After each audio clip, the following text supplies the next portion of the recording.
ಬೀದಿಯಲ್ಲಿ ಬಿಡುವುದರಿಂದ ಆ ನಾಯಿಗಳಿಂದ ಆಗುವ ಹಾನಿಗಳು ಭಾಳಷ್ಟು ಆಗ್ತಾ ಇದ್ದಾವೆ. ಇತ್ತೀಚೆಗೆ ಯಾರೂ ಸ್ಕೂಟ್ರ್ ಮೇಲೆ ಮತ್ತೆ ಅದ್ರ ಮೇಲೆ ಹೋಗೋದಂಥ ಪರಿಸ್ಥಿತಿ, ಮತ್ತು ಕಾಲು ಹಿಡಿದು ಮತ್ತೇನು ಮಾಡುವಂಥ ಪ್ರಸಂಗಗಳು ಅನೇಕ ಆಗ್ತಾ ಇದ್ದಾವೆ. ಹೀಗಾಗಿ ನಾಯಿಗಳ ದಾಳಿಗಳಿಂದ ಮನುಷ್ಯನ ರಕ್ಷಿಸಬೇಕಾಗಿದ್ದರೆ ಒಂದು ಸಾಕಿದವರು ತಮ್ಮಲ್ಲಿ ಇಡಬೇಕು ನಾಯಿಗಳನ್ನು, ಇಲ್ಲ ಯಾರಿಗೆ ಕಳೆದಿರ್ತದ ಆ ಜವಾಬ್ದಾರಿಯನ್ನು ಅವ್ರು ವಹಿಸ್ಕೋಬೇಕು.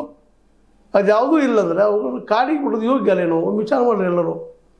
ಯಾಕಂದ್ರೆ ಮಾಂಸಾಹಾರ ನಾನು ಒಪ್ಕೊಂಡಿದ್ದು, ಮತ್ತು 70% ಜನ ಮಾಂಸಾಹಾರಿಗಳಿದ್ದಾರೆ.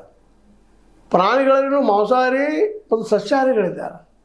ಎಕ್ಸೆಪ್ಷನಾಗಿ ನಮ್ಮ ಆನೆ ಇರ್ಬೋದು ಪೂರ್ತಿಯಾಗಿ ಸಸ್ಯಾಹಾರಿಯಾಗಿ, ಎಕ್ಸೆಪ್ಷನ್ ಆಗಿ ನಮ್ಮ ಹುಲಿ ಸಿಂಹಗಳಾಗಿರ್ಬೋದು ಮಾಂಸಾಹಾರಿಗಳಾಗಿ, ಆದರೆ ಎರಡನ್ನೂ ತಿನ್ನುವಂತಹ ಜನನೂ ಇಲ್ಲಿದ್ದಾರೆ, ಪ್ರಾಣಿಗಳು ಇದ್ದಾವೆ. ಅದಕ್ಕಾಗಿ ಈ ಪ್ರಾಣಿ ದಯೆ ಸಂಘದವರು ಜನರ ಮೇಲೆ ದಯೆ ಮಾಡಿ ಆ ಪ್ರಾಣಿಗಳನ್ನು ಕಾಡಿಗಟ್ಟುವುದರಿಂದ ಹೆಚ್ಚು ಅನುಕೂಲ ಆದೀತು ಅನ್ನೋದು ಒಂದು ಸಮರ್ಪಕ ಉತ್ತರ ಅನ್ನಿಸ್ತದೆ. ನಿಮಗೇನು ಅನ್ನಿಸ್ತದೆ? ಆದರೆ ಆಲ್ರೆಡಿ ಸುಪ್ರೀಂ ಕೋರ್ಟ್ ಆರ್ಡರ್ ಮಾಡ್ಯದ, ಯಾರು ನಾಯಿ ಸಾಕ್ತಾರ ಅವರು ಅದರಿಂದಾಗುವ ಹಾನಿಗಳ ಜವಾಬ್ದಾರಿ ವಹಿಸ್ಕೋಬೇಕು, ಇಲ್ಲ ಅಂದ್ರೆ ಅದು ದೂರ ಎಲ್ಲಾದರೂ ಕಳಿಸ್ಬೇಕು ಅನ್ನೋಂಥದ್ದು. ಏನು ಅನ್ನಿಸ್ತದೆ ನಿಮಗಿದು? ಇವ್ರು ಹೇಳಿದ್ದು ಸರಿ ಅನ್ನಿಸ್ತದನ ತಪ್ಪು ಅನ್ನಿಸ್ತದನ?